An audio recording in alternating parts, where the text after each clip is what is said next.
प्यारे विद्यार्थियों, स्वागत है एक बार फिर से आपका आपकी अपनी क्लास प्यासी क्लासेस में। आज हम कक्षा 10वीं विज्ञान का बहुत ही महत्वपूर्ण अध्याय जैव प्रक्रम शुरू करने जा रहे हैं। और यह अध्याय बहुत ही महत्वपूर्ण परीक्षा की दृष्टि से भी है, क्योंकि यहाँ से जीव विज्ञान शुरू होती है। जीव विज्ञान के प्रश्न सरल तो होते हैं पर परीक्षा में बहुत ज़्यादा आते हैं। यदि आप यह वीडियो देख लेंगे तो आप देखते ही देखते सीख जाएंगे, इसलिए पूरा वीडियो देखिएगा। और हाँ, इसके बाद हम आपको 1 अंक, 2 अंक, 3 अंक और 4 अंक वाले प्रश्नों को अलग से भी बताएंगे। तो कॉपी पेन लेकर के बैठिएगा और जो भी दिक्कत हो कमेंट कीजिएगा, आपके हर प्रश्नों का उत्तर देता हूँ। और सब्सक्राइब कर लीजिएगा ताकि आगे भी उपयोगी वीडियो मिल सके। चैनल की प्लेलिस्ट पर देखिएगा, वैसे भी वीडियो बहुत सारे उपलब्ध हैं। तो चलिए शुरू करते हैं। सबसे पहले अपन देखे लेते हैं, यहाँ देखिएगा सजीव क्या है ना। क्योंकि सजीव और निर्जीव इनके बारे में अपन जानेंगे तो फिर आगे जैव प्रक्रम यानी जैव में क्या प्रक्रियाएं होती हैं इनके बारे में समझेंगे। तो पहले जानते हैं कि सजीव क्या है ना। तो आप सजीवों को कैसे पहचानते हैं, आपने सोचा है? देखिए, दौड़ना, सांस लेना या वृद्धि करना, ये सब एक प्रकार से गति के ही तो उदाहरण हैं। तो जो सजीवों की पहचान है यानी गति काय में होती है, सजीवों में भी होती है। तो आप कहेंगे सर निर्जीवों में भी तो गति होती है, लेकिन यहाँ पर देखिए सांस लेना, दौड़ना, वृद्धि करना, ये सब सजीवों की पहचान है ना। अब हमारे शरीर का एक ज़रूरी काम है खुद को अनुरक्षित करना यानी मेंटेन रखना खुद को, है ना। शरीर को टूटने फूटने से बचाने और उसकी मरम्मत करने की ज़रूरत होती है ना। तो ये बातें आती हैं जैव प्रक्रम में, है ना। तो जैव प्रक्रम किसे कहते हैं आप समझ गए कि जैव प्रक्रम वे सभी क्रियाएं, इसको नोट करिएगा, जैव प्रक्रम वे सभी क्रियाएं जैसे पोषण, श्वसन, वहन और उत्सर्जन जो हम मिलकर हमारे शरीर को मेंटेन यानी अनुरक्षित करती हैं, जैव प्रक्रम कहलाती हैं। ठीक है ना। तो जैव प्रक्रम क्या है, अगर आए तो आप ये लिख सकते हैं। इसके बाद आप देखते हैं जैव प्रक्रम में आपने जैसा जाना ना कि इस पोषण, श्वसन, वहन यानी कि एक प्रकार से पाचन और उत्सर्जन, ये सब चीज़ें आती हैं। तो पहला पॉइंट हम देखते हैं, पहला महत्वपूर्ण प्रक्रम जैव प्रक्रम के अंतर्गत पोषण, है ना। तो पोषण के बारे में जान लेते हैं। तो हमें अनुरक्षण के लिए यानी शरीर को मेंटेन करने के लिए, सजीवों को मेंटेन करने के लिए ऊर्जा और पदार्थ चाहिए होती है ना। कोई भी कार्य करते हैं तो कार्य करने के लिए ऊर्जा लगेगी, और भाई ऊर्जा कहाँ से आएगी, भोजन से आएगी। तो ऊर्जा और पदार्थ चाहिए होता है, ठीक है। और इन्हें शरीर में लाने की क्रिया ही पोषण कहलाती है। तो पोषण मुख्यतः अगर देखा जाए तो 2 प्रकार से होता है पोषण की दृष्टि से। तो यहाँ देखिएगा पहला आता है, इसमें बात आती है स्वपोषी पोषण, है ना। और दूसरा होता है विषमपोषी पोषण। तो स्वपोषी पोषण, इसमें जीव स्वयं अपना भोजन बनाते हैं, ठीक है ना। और विषमपोषी पोषण, इसमें जीव दूसरों के ऊपर निर्भर करते हैं, जैसे मानव, है ना, और जानवर, कवक इत्यादि। और स्वपोषी में देखिए हरे पौधे और कुछ जीवाणु, हरे पौधे स्वयं अपना भोजन बनाते हैं ना, और विषमपोषी दूसरों पर निर्भर रहते हैं। तो ये आपने जाना। अब देखिएगा हरे पौधे में भोजन बनाने की प्रक्रिया जिसे आप प्रकाश संश्लेषण कहते हैं ना। तो प्रकाश संश्लेषण बहुत ही महत्वपूर्ण प्रक्रिया है, इसको समझिए, यहाँ से प्रश्न भी आते हैं ना। तो पौधों में भोजन बनाने की प्रक्रिया को प्रकाश संश्लेषण की क्रिया कहते हैं ना। तो हरे पौधे बाहर से कार्बन डाइऑक्साइड यानी CO2 और जल यानी H2O लेते हैं, और सूर्य के प्रकाश और पत्तियों में उपस्थित क्लोरोफिल की उपस्थिति में वे उन्हें कार्बोहाइड्रेट में बदल देते हैं। ये एक प्रकार से प्रकाश संश्लेषण की क्रिया हुई, लेकिन इसका समीकरण भी आता है। तो आप इस समीकरण को ध्यान दीजिए। समीकरण कुछ इस प्रकार से है ना। यहाँ लिखा हुआ 6CO2 + 12H2O सनलाइट और क्लोरोफिल की उपस्थिति में ये बना देता है, कार्बोहाइड्रेट बना लिया, ऑक्सीजन मुक्त हुआ, जल बनाया। तो अगर हम देखें जो प्रकाश संश्लेषण की क्रिया है तो ये एक प्रकार से 3 चरण में होता है। पहला चरण ये हुआ कि क्लोरोफिल द्वारा प्रकाश ऊर्जा का अवशोषण, यानी क्लोरोफिल जो पत्तियों में पाया जाता है वो प्रकाश ऊर्जा का अवशोषण करता है और फिर प्रकाश ऊर्जा को रासायनिक ऊर्जा में बदला जाता है, ठीक है। और अंत में CO2 और कार्बोहाइड्रेट, अंत में CO2 का कार्बोहाइड्रेट के रूप में अपचयन हो जाता है। तो ये 3 चरण हुए, है ना। फिर से रिपीट कर दूं कि क्लोरोफिल द्वारा प्रकाश का अवशोषण, फिर प्रकाश ऊर्जा का रासायनिक ऊर्जा में बदलना और अंत में CO2 का कार्बोहाइड्रेट में अपचयन।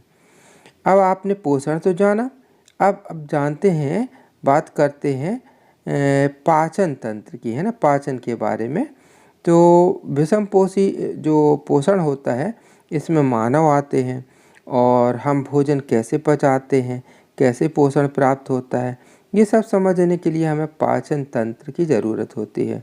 तो हमारा पाचन तंत्र इसीलिए काम करता है। हमारा पाचन तंत्र देखिए मुंह से गुदा तक फैली हुई एक लंबी आहार नाल होती है। तो यहाँ पर लंबी लंबी सी दिख रही है आहार नाल है, यहाँ आप चित्र भी देख सकते हैं। और इसके मुख्य अंग जो है ना पाचन तंत्र के अंतर्गत, तो मुख्य अंग और उनके कार्य अगर हम बात करें तो मुंह से शुरू होती है बात। तो मुंह में भोजन का अंतर्ग्रहण होता है और यहाँ भोजन को चबाया जाता है। फिर अमाशय में भोजन का मंथन और पाचन होता हुआ फिर छोटी आंत पे जाता है, वहाँ पाचन पूर्ण होता है, अवशोषण होता है और बड़ी आंत में जल का अवशोषण होता है। इस प्रकार ये पूरी डिटेल प्रक्रिया होती है। और पाचन प्रक्रिया में एंजाइम की भी बहुत सारी भूमिका होती है। तो आप एंजाइम के बारे में देखिए, एंजाइम के बारे में तो सबसे पहले मुंह की जो लार होती है, जब अपन खाना चबाते हैं तो भोजन के साथ लार मिल जाती है। तो लार में एमाइलेज नाम का एंजाइम होता है जो मंड स्टार्च को शर्करा में बदलता है, ठीक है ना। इसके बाद अमाशय में पेप्सिन कहलाया और HCl प्रोटीन का पाचन अम्लीय माध्यम में करते हैं। फिर बात आती है यकृत। तो यकृत से पित्त रस निकलता है और पित्त रस वसा का इमल्सीकरण करता है, ठीक है। ये पित्त रस का भी कार्य हुआ। पित्त रस कहाँ से निकलता है? यकृत से। अब बात आती है अग्नाशय। तो अग्नाशय से ट्रिप्सिन और लाइपेज क्रमशः प्रोटीन और इमल्सीकृत जो वसा होता है उसका पाचन करते हैं, ठीक है। इस प्रकार ये पाचन की पूरी प्रक्रिया यहाँ पर है। अब देखते हैं श्वसन, है ना, क्योंकि जो जैव प्रक्रम के अंतर्गत जो बात आती है ये श्वसन भी इसके अंतर्गत आता है ना। तो यहाँ देखते हैं श्वसन, ये दूसरा जैव प्रक्रम है एक प्रकार से। और पहला अपन ने पोषण वगैरह पढ़ ही लिया। तो पोषण से हमें जो ग्लूकोज मिलता है, तो ग्लूकोज को ऊर्जा के रूप में यानी ATP के रूप में बदलना कैसे होता है ये देखिए। तो सबसे पहले कोशिका द्रव में 6 कार्बन वाला ग्लूकोज और 3 कार्बन वाला पायरुवेट में बदल दिया जाता है। और आगे इसको बदलने के लिए 2 रास्ते हैं, है ना। एक प्रकार से बोल सकते हैं वायवीय श्वसन। वायवीय श्वसन और अवायवीय श्वसन क्या है, तो इन्हें भी जानना आवश्यक है। तो वायवीय श्वसन यह ऑक्सीजन O2 की उपस्थिति में माइटोकॉन्ड्रिया से होता हुआ CO2 और H2O और अधिक ऊर्जा यहाँ पर होती है। और अवायवीय श्वसन में यह ऑक्सीजन की अनुपस्थिति में होता है, जैसे ईस्ट में होता है। तो यहाँ उत्पाद प्रमुख रूप से क्या है, यहाँ पर उत्पाद यहाँ CO2 है और कम ऊर्जा है। देखिए वायवीय श्वसन में उत्पाद है CO2 और यहाँ भी CO2 है। और H2O वायवीय श्वसन में है और अधिक ऊर्जा होती है। अवायवीय श्वसन में बेसिक अंतर क्या है कि कम ऊर्जा होती है इसमें, और एथेनॉल भी उत्पाद के रूप में होता है, ठीक है ना। अब इसके बाद देखते हैं कि मानव श्वसन तंत्र, इसका पूरा जो श्वसन तंत्र होता है कैसा होता है, यहाँ पर आप चित्र से देख सकते हैं।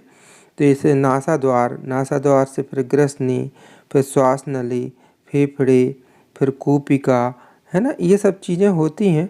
तो कूपिका क्या होती है भाई, कूपिका के बारे में जानिए।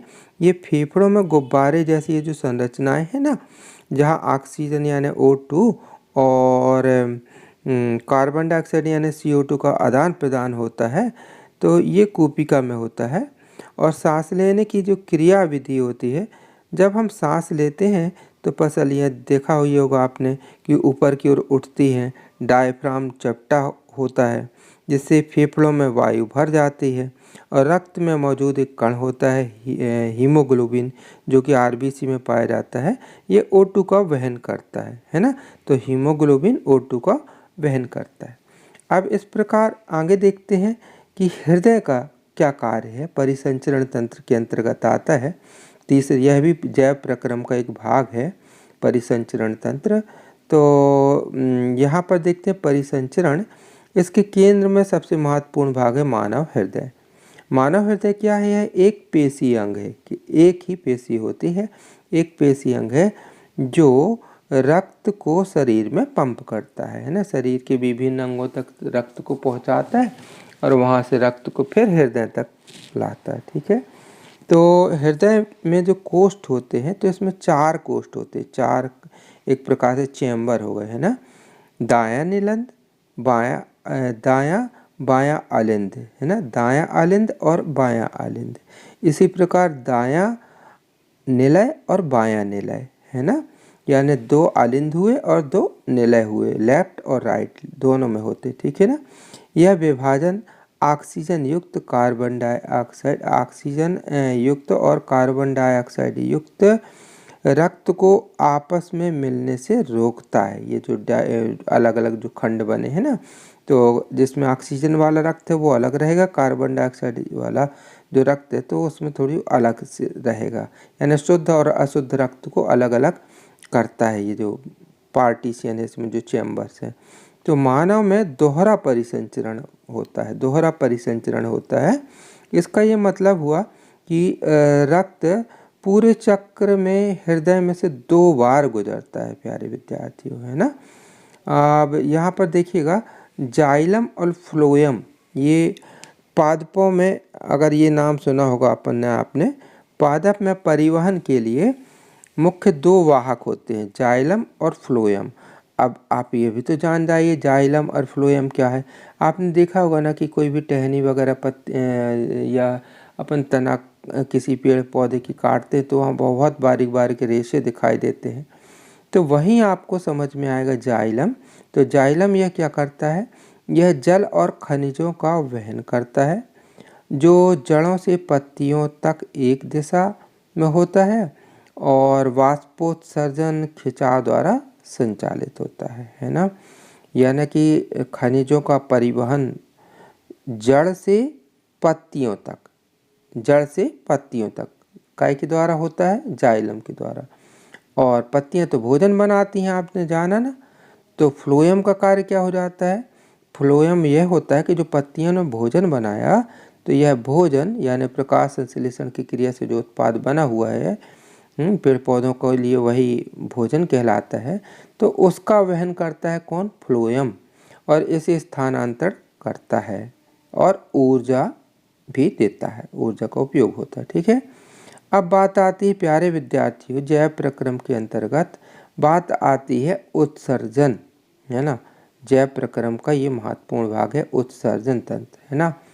तो अब देखिए उत्सर्जन में क्या होता है, जो हानिकारक अपशिष्ट होते हैं वो शरीर से बाहर निकल जाते हैं, और यही प्रक्रिया, यही प्रक्रम उत्सर्जन कहलाता है। जैसे हानिकारक अपशिष्ट पदार्थ यूरिन वगैरह, है ना, निकल जाते हैं, यूरिन में जो यूरिया होता है वो सब चीज़ें निकल जाती हैं, है ना। तो यहाँ पर प्रमुख अंग देखेंगे वृक्क, जिसे आप किडनी कहते हैं, है ना। तो किडनी, इसमें देखिएगा मूत्रवाहिनी कहाँ है, मूत्राशय क्या है, मूत्र मार्ग क्या है ना। वृक्काणु, वृक्काणु भी पूछ लिया जाता है कि वृक्काणु क्या है। तो यह वृक्क की कार्यात्मक इकाई है। यहाँ पर रक्त छनता है और मूत्र बनता है। मूत्र में यूरिया और यूरिक अम्ल जैसे अपशिष्ट पदार्थ होते हैं। यहाँ आप देख सकते हैं पूरे ये चित्र दिया हुआ उत्सर्जन तंत्र का। और फिर इसके बाद देखिएगा पादपों में भी उत्सर्जन होता है प्यारे विद्यार्थियों। जो जीव होते हैं, तो सजीव के अंतर्गत पादप भी तो आते हैं ना। तो उनमें भी उत्सर्जन होता है। जंतुओं में तो आपने जाना कि उत्सर्जन अलग यूरिया यूरिन के द्वारा होता है, मल के द्वारा हो जाता है, लेकिन जो पादप होते हैं उनमें कैसे उत्सर्जन होता है, अपशिष्ट पदार्थ से छुटकारा पाते हैं। तो प्यारे विद्यार्थियों, वाष्पोत्सर्जन होता है, पादपों में वाष्पोत्सर्जन होता है। ये कहाँ होता है? पत्तियाँ आपने देखा होगा, पत्तियों को आप पलटा करके देखें, एक साइड चिकना रहता है, एक साइड पत्तियों के पीछे वाले भाग में बहुत बारीक बारीक छिद्र होते हैं, रंध्र, जिन्हें आप स्टोमेटा भी कहते हैं। तो वाष्पोत्सर्जन द्वारा जो अतिरिक्त जल है उसको बाहर निकल जाता है, और फिर गिरती पत्तियाँ है ना, पत्तियाँ गिरती हैं ना, सूख जाती हैं, तो गिरती हुई पत्तियाँ भी अपशिष्ट पदार्थ पत्तियों में जमा हो जाता है, तो इसलिए पत्तियाँ बाद में वो खराब हो जाती हैं और पत्तियाँ पेड़ पौधों के नीचे गिर जाती हैं। फिर आपने देखा होगा कई कुछ पेड़ पौधे होते हैं जिनमें गोंद और रेजिन निकला करती है, तो ये भी एक प्रकार से अपशिष्ट निकालने के लिए तरीके ही है ना। पुराने जाइलम में जमा होते हैं गोंद और रेजिन, ये सब पादपों में उत्सर्जन के तरीके हैं। ठीक है, तो प्यारे विद्यार्थी, इस प्रकार इस वीडियो में हमने बहुत ही कम समय पूरे जैव प्रक्रम का आपके सामने वन शॉट रिवीजन करा के रख दिया है।